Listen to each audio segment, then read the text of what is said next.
Hello everyone. Last lecture में हमने पढ़ा था शेषफल प्रमेय। शेषफल प्रमेय में क्या था कि पी एक्स कोई दिया रहेगा बहुपद आपको, और वो एक से अधिक घात वाला होगा, और ए कोई वास्तविक संख्या थी। अगर हम पी एक्स को किसी रैखिक बहुपद से भाग दें तो शेषफल हमें पी ए मिलता है। और ये हमने समझाया था, पी ए जो शेषफल आएगा वो हमेशा अचर होगा, क्योंकि ए जो है वो वास्तविक संख्या है। वास्तविक संख्याएं कौन कौन सी थी? परिमेय, अपरिमेय, भाज्य, अभाज्य, सभी जो संख्याएं थी वास्तविक संख्याएं थी। तो उसमें एक फार्मूला था, भाज्य बराबर भाजक गुणे भागफल प्लस शेषफल। इसमें भाज्य क्या है? जो बहुपद दिया रहेगा वो भाज्य रहेगा, जिससे आप भाग दे रहे हैं वो भाजक होगा। यानी कि जो रैखिक बहुपद दिया रहेगा जिससे आप भाग देंगे वो भाजक होगा। जितनी बार जाएगा वो भागफल होगा, और जो शेषफल बचेगा वो आर एक्स है। तो निकालने के लिए हमने क्या किया था? पहले x माइनस ए जो रैखिक बहुपद था उसका शून्यक हमने निकाला था, शून्यक a था। अब इस बहुपद में फार्मूले में हमने a को रख दिया था, तो आप आया था कितना? पी ए बराबर आर। यानी कि पी ए जो है एक वास्तविक संख्या होगी और उसका एक अचर मान आएगा। यही पूरे शेषफल प्रमेय में है। हमने एग्जाम्पल भी देखा था एक, और एक एग्जाम्पल और देखेंगे, उसके बाद एक्सरसाइज स्टार्ट करेंगे। एग्जाम्पल क्या है? जांच कीजिए कि बहुपद क्यू एक्स की जगह क्यू टी दिया हुआ है, यानी कि चर जो है वो टी के पदों में है। क्यू टी बराबर 4t³ plus 4t² minus t minus 1। 2t plus 1 का एक गुणज है। गुणज का मतलब, जैसे मान लीजिए लेते हैं 12 और 6, तो गुणज का मतलब 12 6 का गुणज कब होगा? 12 को आप कह सकते हैं 6 गुणे 2। यानी कि ये जो 6 है जिससे आप भाग दे रहे हैं उसका किसी और के साथ गुणा कर रहे हैं, तो जो ये आ रहा है, जो आपका संख्या दी हुई है जिसमें आप भाग दे रहे हैं, वो पूरी तरह से आ जा रहा है। यानी कि हम कहेंगे कि 12 6 का गुणज है। अगर इसके बजाय आपको क्वेश्चन कह दे कि दिखाइए कि 6 12 का गुणनखंड है। गुणनखंड का मतलब क्या होता है? गुणज का मतलब गुणा होता है, और गुणनखंड का मतलब फैक्टर, यानी भाग दे रहे हैं तो ये जा रहा है। जैसे 12 में आप 6 से भाग देंगे, 2 बार गया, तो कहेंगे कि 6 जो है वो 12 का गुणनखंड है। और गुणज जब कहेगा तो कहेंगे 12 6 का गुणज है। तो गुणज और गुणनखंड में थोड़ा सा फर्क है। गुणज मतलब गुणा और गुणनखंड मतलब फैक्टर, भाग। तो यहाँ पे पूछा क्या है कि 2t प्लस 1 को हमें गुणज दिखाना है। तो गुणज के लिए सबसे पहले क्या ज़रूरी है? सबसे पहले ज़रूरी है कि जब हम भाग दें 2t प्लस 1 से इस QT में, यानी कि ये जो बहुपद दिया हुआ है उसमें हम भाग दे रहे हैं। भाग देने पर अगर शेषफल जो है वो शून्य आ रहा है, तो हम कहेंगे कि हाँ 2t प्लस 1 QT बहुपद QT का एक गुणज है। तो लिखेंगे क्या? इसका आंसर क्या लिखेंगे? सबसे पहले लिखेंगे, हम जानते हैं कि 2t प्लस 1 QT, यहाँ बहुपद QT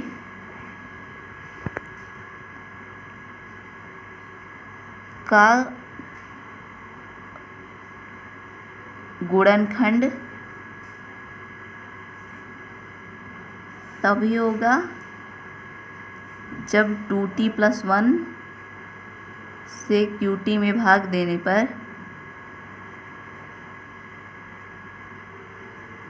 देने पर शेषफल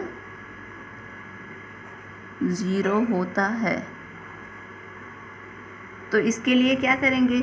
इसके लिए करेंगे कि 2t प्लस 1 जो है उसका शून्यक निकालेंगे। शून्यक निकालने के लिए क्या करते हैं? शून्यक मतलब t का मान जो हम निकाल देंगे, t की कोई ऐसी वैल्यू होगी जिसे अगर हम इसमें रख देंगे तो इसका मान 0 आ जाए। तो शून्यक निकालने के लिए हम क्या करते थे? पहले 2t प्लस 1 को हम 0 के बराबर रखते हैं। तो 2t बराबर कितना हो जाएगा? ये प्लस है, इधर जाएगा -1 हो जाएगा। फिर t बराबर कितना हुआ? -1/2। अब हम इस वैल्यू को जो आप बहुपद दिया हुआ है इसमें रख दें। अगर इतना बराबर आपका 0 आ जा रहा है तो अगर बहुपद में -1/2 रखने पर 0 आ जा रहा है, QT का मान 0 आ जा रहा है, तो इसका मतलब क्या हुआ कि उसका शेषफल जो होगा, शेषफल 0 होगा। तो हम लिखेंगे कि QT 2t+1 का एक गुणज है। तो रख के देख लेते हैं। लिखेंगे अतः गुणनखंड प्रमेय से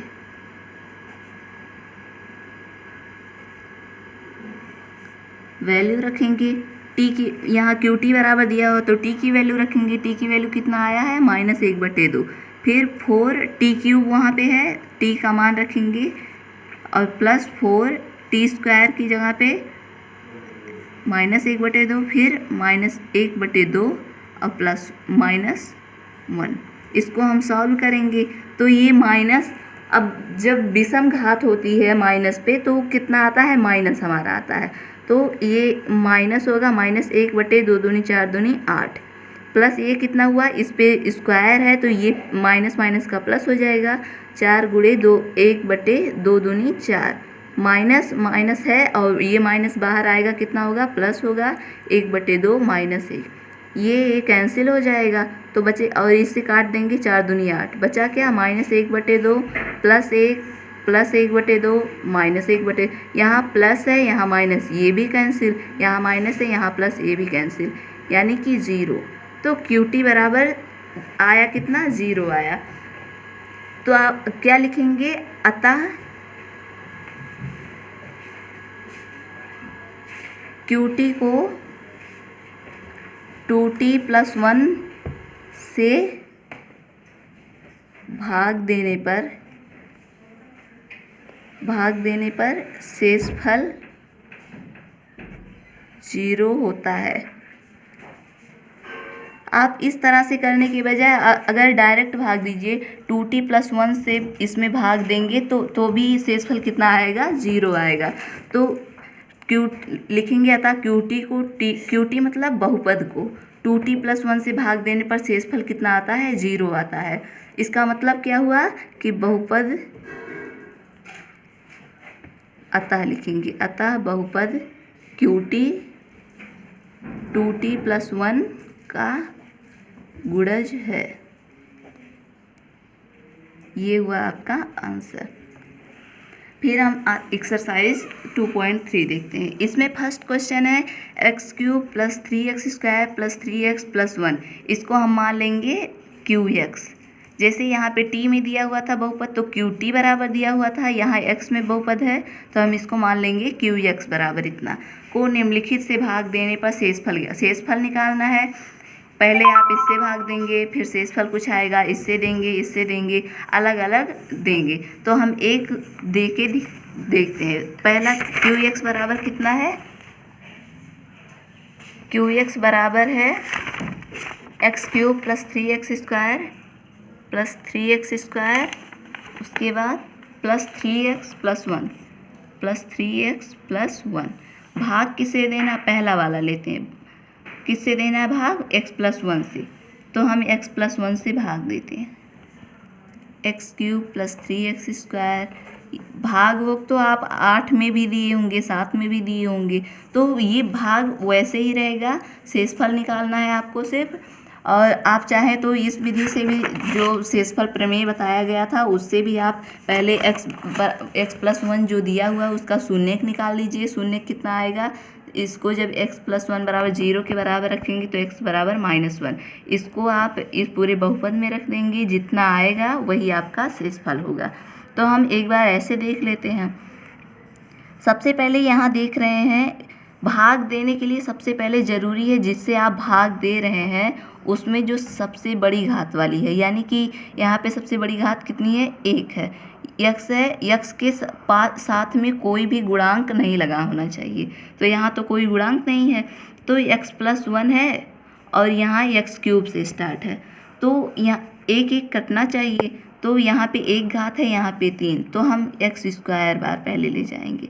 अगर x² का इसमें यहाँ जितनी बार ले जाते हैं यहाँ पूरे में गुणा करते हैं, तो x + 1 का x² से आप गुणा करेंगे तो कितना आएगा, x cube plus x square. तो एक्स क्यूब प्लस हुआ एक्स स्क्वायर, इतना हुआ। भाग देते समय जो यहाँ आपका नीचे साइन होता है वो चेंज हो जाता है, तो यहाँ प्लस है माइनस हो जाएगा, यहाँ भी ये प्लस एक्स क्यूब, ये माइनस एक्स क्यूब कैंसिल हो गया। यहाँ 3x स्क्वायर है, यहाँ 1x स्क्वायर, 3 में से 1 गया, कितना बचा 2x स्क्वायर। अब ये पूरा आप उतार लेंगे। अब हम कितनी बार ले जाएं कि यहाँ 2x स्क्वायर कैंसिल हो जाए। अगर हम 2x बार ले जाएं तो x प्लस 1 का अब 2x से गुणा करेंगे तो कितना होगा 2x स्क्वायर, प्लस इसमें करेंगे तो 2x। फिर यहाँ पे आप लिख देंगे 2x का इसमें करेंगे 2x स्क्वायर, प्लस कितना हुआ 2x हुआ। फिर से वही होगा, ये कैंसिल हो गया, 3 में से 2 गया 1, x प्लस 1। इस बार x प्लस 1 यहाँ भी है, यहाँ पे भी आया है, तो प्लस 1 बार ले जाएंगे आप, क्योंकि अब जितना यहाँ पे है उतना ही यहाँ पे भी है, तो 1 से ले जाएंगे, 1 का x में गुणा करेंगे x, प्लस यह है बीच में तो यहाँ प्लस होगा, फिर 1 का 1 में गुणा करेंगे 1, ये माइनस हुआ, ये भी कैंसिल, ये भी, यानी शेषफल आपका कितना आया 0। तो आप लिखेंगे अतः शेषफल बराबर, ये हुआ आपका आंसर। तो इसी तरह से इसमें आपको 5 दिया हुआ, 1 हमने बताया, फिर हम ये चौथा बता देते हैं, ये और ये भाग दे दीजिएगा आप लोग। और इसमें क्या करना है, यहाँ देख रहे हैं, सबसे पहले करेंगे 2x प्लस 5 आप कर लेंगे। अभी हमने बताया कि भाग देते समय जो सबसे बड़ी घात होती है उसके साथ कोई गुणांक नहीं रहना चाहिए। तो यहाँ पे तो x के साथ 2 लगा हुआ है, तो क्या करेंगे, तो सबसे पहले आप कर देंगे इसको 0 के बराबर, तो कितना आएगा 2x बराबर, इधर ले जाएंगे -5, तो x बराबर कितना -5/2, तो x प्लस हो गया 5/2। तो भाग आप किससे देंगे, x प्लस 5/2 से आप इसमें भाग देंगे। हम इसे देख लेते हैं, x बहुपद में किससे भाग देना है, x प्लस पाई से। चौथा है x plus pi, x plus pi से आप भाग देंगे x cube plus 3x square plus 3x plus 1। तो सबसे पहले कितनी बार, फिर से वही है, यहाँ 3 है और यहाँ 1 है, तो कितना ले जाएंगे x स्क्वायर, गुणा करेंगे तो x क्यूब प्लस, यहाँ प्लस है, यहाँ प्लस प्लस होगा, कितना पाई में गुणा करेंगे तो ये होगा पाई x स्क्वायर, ये माइनस, ये भी माइनस, ये तो कैंसिल हो गया। लेकिन यहाँ देख रहे हैं, यहाँ एक्स स्क्वायर तो दोनों में है, तो सबसे पहले एक्स स्क्वायर दोनों में से कॉमन ले लीजिए, तो बचा कितना, ये 3 और यहाँ पे माइनस के साथ पाई है, माइनस पाई। अब ये आप उतार लीजिए 3x प्लस 1। इस बार क्या करना है, यहाँ एक्स स्क्वायर है और यहाँ देख रहे हैं जिसमें भाग देना वो सिर्फ x है, लेकिन इसके साथ क्या लगा हुआ 3 माइनस पाई। 3 माइनस पाई आप डायरेक्ट प्लस x से सिर्फ गुणा कर देंगे तो एक्स स्क्वायर तो आएगा, लेकिन 3 माइनस पाई नहीं आएगा, यानी कि हमें 3 माइनस पाई से भी गुणा करना पड़ेगा।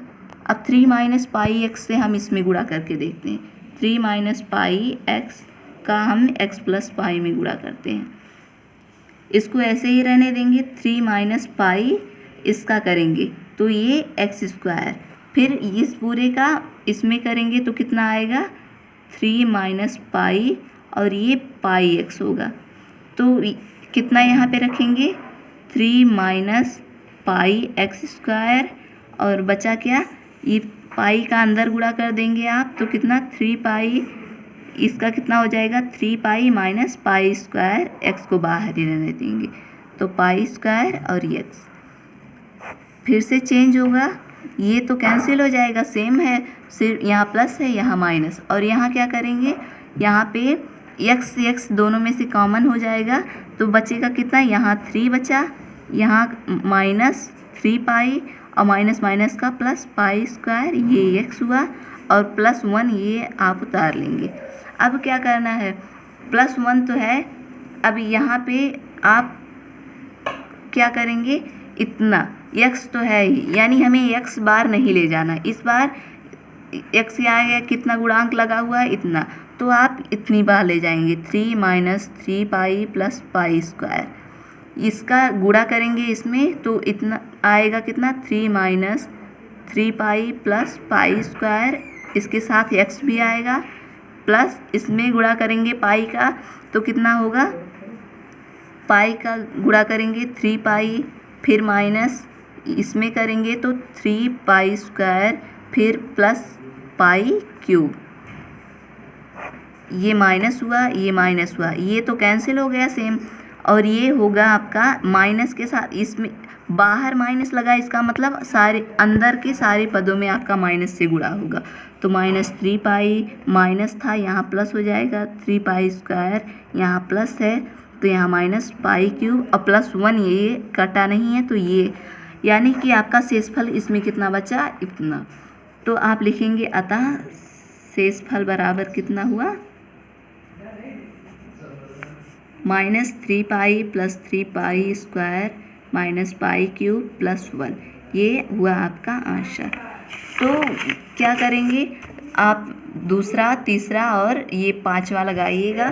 बचे हैं आपके 2 क्वेश्चन और आप रिवाइज कर लें और लगा लें, इसीलिए हम ये 2 क्वेश्चन नेक्स्ट लेक्चर में देखेंगे। तो आप लोग लगाइएगा, नहीं आएगा तो कमेंट करके हमें बताइएगा। धन्यवाद।